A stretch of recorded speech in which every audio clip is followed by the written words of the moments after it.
Badan Nasional Pencarian dan Pertolongan atau Basarnas resmi menutup operasi pencarian dan pertolongan korban ambruknya bangunan Pondok Pesantren Al-Khozini di hari ke-9 Selasa siang 7 Oktober 2025. Basarnas mencatat korban ambruknya gedung Pondok Pesantren di Buduran, Kabupaten Sidoarjo, Jawa Timur ini berjumlah total 171 orang. Di antaranya terdiri dari 104 orang selamat, 67 orang meninggal dunia, termasuk 8 body part atau bagian tubuh.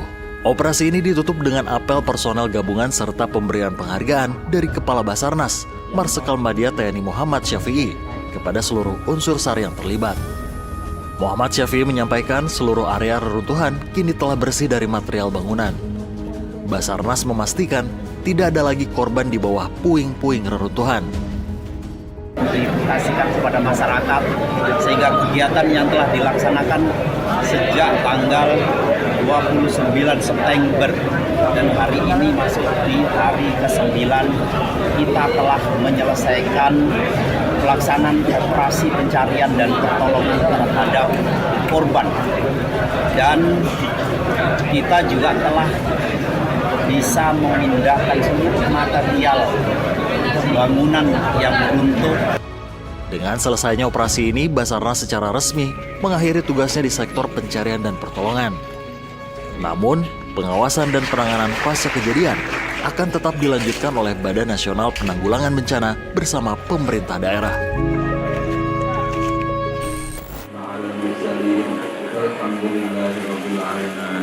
Terima kasih semuanya. Mohon maaf yang sebesar-besarnya. Sekali lagi mohon maaf.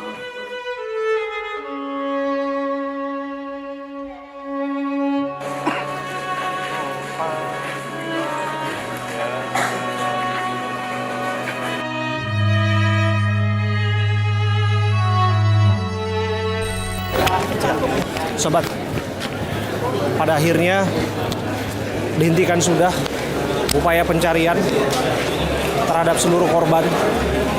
Saya hadir di sini melihat bagaimana petugas menghentikan upaya pencarian, dan kelihatannya ini adalah upaya yang dilakukan setelah kemudian lebih dari sepekan. Pak Kiai, bisa dijelaskan kepada kami Pak Kiai, setelah penghentian ini akan apa tindak lanjutnya Pak Kiai?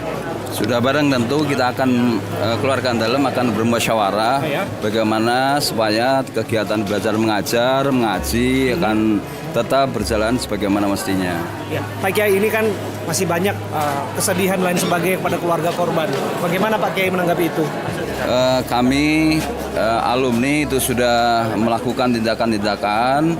Misalnya para alumni akan mendatangi rumah duka, mendatangi korban untuk memberikan santunan, dan alhamdulillah kabar baik, kami dari alumni yang ada di Saudi Arabia akan membadalkan umroh para almarhumin yang sedang meninggal dunia. Sedikit saja Kiai, ada dugaan kelalaian konstruksi dan itu sudah disampaikan oleh otoritas yang berwajib maupun juga mereka yang ahli di bidangnya. Bagaimana Pak Kiai menjawab itu, bahwa ini akar dari masalah semua? Mohon maaf, itu bukan kewenangan saya untuk menjawab ya.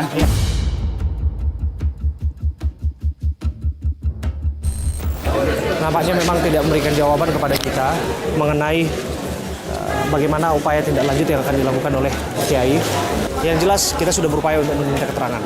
Upaya sudah dilakukan untuk kemudian memastikan bahwa penanganan dilakukan secara serius, utamanya terhadap pertanggungjawaban, agar tidak terulang kembali ke depan. Peristiwa serupa yang disebutkan sebagai musibah terbesar di tahun 2025 yang menelan korban tidak sedikit, adik-adik kita, saudara-saudara kita, santri-santri kita, yang mana mereka menimba ilmu di sini, tapi sungguh memprihatinkan keadaan bahwa pada prakteknya meregang nyawa atas peristiwa yang tidak pernah dibayangkan, tidak terharapkan.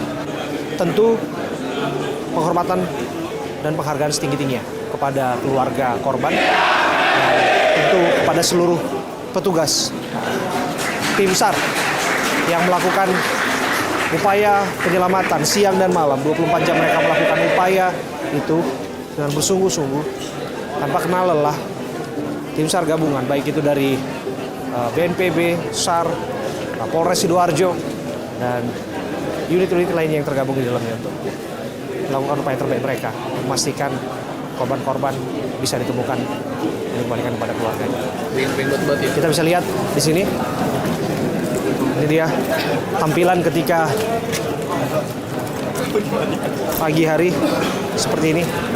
Setelah line clearing dilakukan, pembersihan area dilakukan secara otomatis. Ini mengakhiri upaya pencarian. Dan tembok-tembok ini menjadi saksi bisu betapa peristiwa ataupun tragedi ini sungguh menimbulkan pilu bagi keluarga yang ditinggalkan.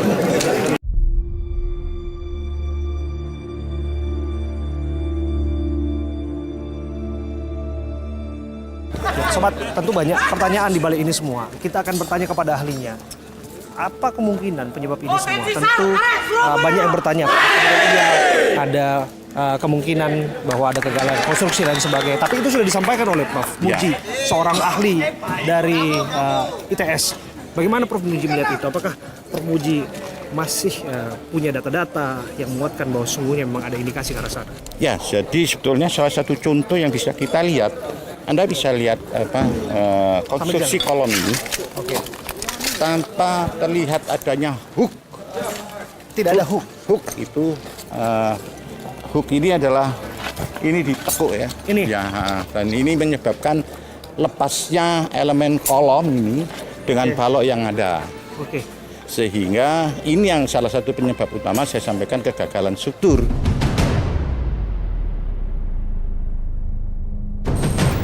Kegagalan struktur Ya, bangunan. karena sambungannya tidak sempurna. Oke. Prof, kok saya juga berdiri di sini masih merasa khawatir, Prof? Ya, itu tentunya bagi orang awam itu khawatir masih miring dan sebagainya. Iya, karena kita melihat sudut kemiringan yang Ya. sungguh.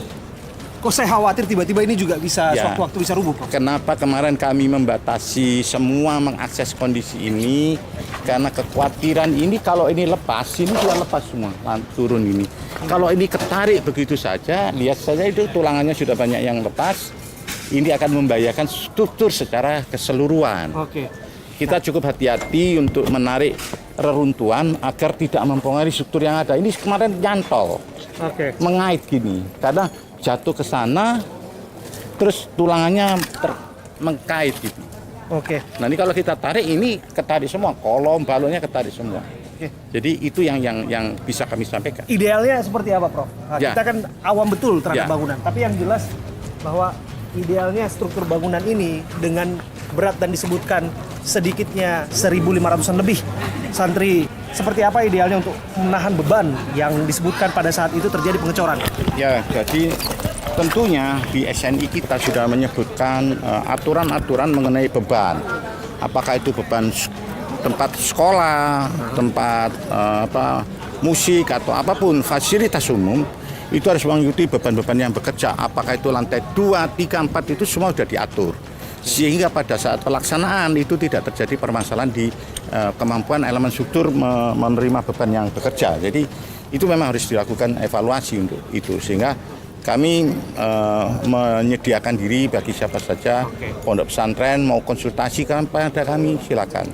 Disebutkan bahwa ada permintaan audit paling tidak dari istana untuk kemudian ini tidak lanjuti agar tidak terjadi lagi di kemudian hari. Ya, Bagaimana saya Prof melihat itu, keselamatan dari santri-santri dan sebagainya. Tentu kita berharap ini adalah tempat pendidikan mereka. Tapi ya ini tak lantas kemudian menjadi hal yang juga membahayakan nyawa mereka. Ya, saya kira audit ini sangat penting dan harus dilakukan agar kita mendapatkan informasi mengenai keandalan gedung yang sudah berdiri, baik yang sudah berdiri maupun yang akan dikerjakan kemudian, direncanakan kemudian, sehingga kita bisa nyatakan kehandalan struktur itu bisa mampu bertahan sampai 25 ke 50 tahun. Oke. Sehingga bisa berfungsi dengan baik. Gitu, Mas. Apakah bangunan ini masih layak kemudian difungsikan kembali? Sementara waktu kalau kita lihat di sini nih, Prof. Ya. Nah, kita lihat ini kan bangunan yang prakteknya Juga. masih berdiri lah. Ya. Apakah bisa digunakan kembali untuk beraktivitas kepada santri-santri yang ada di sini untuk kemudian bisa digunakan kembali untuk belajar dan sebagainya? Ya, tadi melanjutkan kata audit, jadi gedung existing yang ada di sini selayaknya dan wajib untuk dilakukan audit.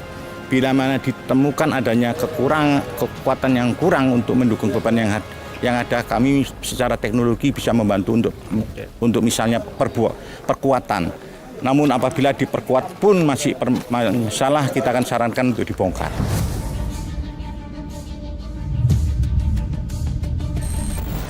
Saran untuk dibongkar. Ya, jadi bertahap. Oke. Kita Audit dulu untuk mencari apakah perlu dilakukan perkuatan apa tidak. Kalau tetap tidak aman, kita sarankan untuk dibongkar. Tapi dari keahlian Anda, Ya, dari latar belakang Anda melihat ini masih aman atau tidak? sementara masih aman. Sementara. Tapi kami tidak bisa memastikan, cuma dari kata visual saja harus dilakukan evaluasi. Ini salah satu rangka bangunan Ya. yang dia itu menjorok ke depan, Ya, bahkan cantilever. Disebut sebagai cantilever. cantilever. Bahkan atapnya itu langsung berada di bawah jalan begitu ya, di Prof? tepi jalan. Di tepi jalan, hampir setengah dari jalan. Iya. Perhatian besar diberikan oleh Presiden. terhadap peristiwa ini. Iya. Bagaimana Prof menilainya? Ya, jadi sesuatu yang luar biasa perhatian Presiden terhadap kondisi bencana ini, karena memang ini menyangkut nyawa generasi muda yang ingin menuntut ilmu di bidang keagamaan cukup banyak, dan diberikan fasilitas seperti ini, maka tentunya Pak Presiden minta supaya segera dilakukan audit semua pesantren, di mana kalau diperlukan evaluasi apakah dibutuhkan perkuatan atau pada akhirnya diperlukan pembangunan baru, itu sesuatu yang harus memang betul-betul serius dilakukan. Karena kalau tidak, kita tidak menginginkan lagi robohnya atau menjadi bencananya bagi kita semua terhadap bangunan-bangunan yang sudah ada. Demikian, Mas. Satu lagi Prof ini terakhir.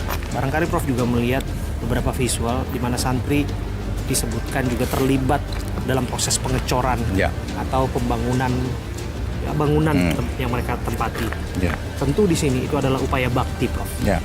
Kalau disebut hukuman indisipliner, tapi itu juga disebut sebagai sumbangsih lah, supaya kemudian mereka bisa tinggal di tempat itu dan kemudian bisa bersekolah, bisa menimba ilmu, bisa belajar ngaji dan sebagainya, Prof. Nah, tapi di sisi lain, kok apa iya mereka yang bukan profesional di bidangnya disebutkan terlibat di dalam proses ini semua? Anda sebagai seorang ahli bagaimana menilainya?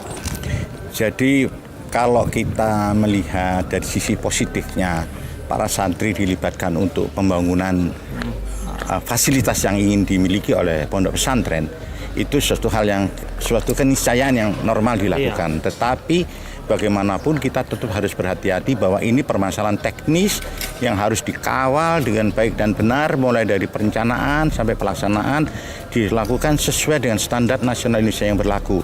Apabila itu dilakukan, saya bantuan untuk membantu pengecoran saja itu tidak ada masalah. Tetapi pemasangan tulangan yang benar, jumlah tulangan yang benar, jumlah dimensi kolom yang benar, dimensi balok yang benar, sambungannya dikerjakan dengan baik, tidak ada masalah. Artinya apa? Itu juga dikerjakan oleh tenaga teknik yang betul-betul mempunyai kemampuan teknis, tapi dibantu oleh para santri sebagai bentuk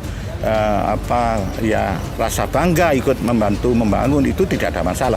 Tapi jangan menyangkut masalah tekniknya. Tekniknya tetap dibawa oleh tenaga ahli teknik yang cukup mampu untuk memahami permasalahan gedung. Apabila betul kemudian seperti yang Prof sampaikan bahwa ada indikasi kegagalan konstruksi di balik ini semua, maka siapa yang sepatutnya bertanggung jawab? Ya, kalau kita bilang bertanggung jawab, mulai dari ide, mulai dari mewujudkan cita-cita, perencana, pelaksana, itu turut terlibat di dalam tanggung jawab pelaksanaan pembangunan ini. Sehingga nantinya akan kita telah lebih dalam siapa yang memerintah, siapa yang teledor, itu dari beberapa kasus. Karena kan kita belum tahu, saya belum tahu ini direncanakan oleh perencana yang baik benar, saya belum tahu, saya tidak. Tapi ide dari pemilik pesantren untuk membangun fasilitas ini memang sudah dari awal mungkin jadi diinginkan, tapi harus diserahkan ke perencana. Kita akan tanya ke pemilik pesantren apakah sudah diserahkan ke perencana. Itu belum saya gali dengan baik. Nanti dibantu Polda maupun pemerintah daerah setempat akan disusun siapa saja organisasi untuk pembangunan musola ini. Demikian. Prof, terima kasih sekali lagi Prof Muji, ahli konstruksi sipil dari ITS, Institut Teknologi 10 November Surabaya, sudah berbincang bersama kami. Terima kasih Prof. Terima kasih. Ada lagi ambulans yang tiba, jenazah demi jenazah berdatangan ke Rumah Sakit Bayangkara, Jawa Timur.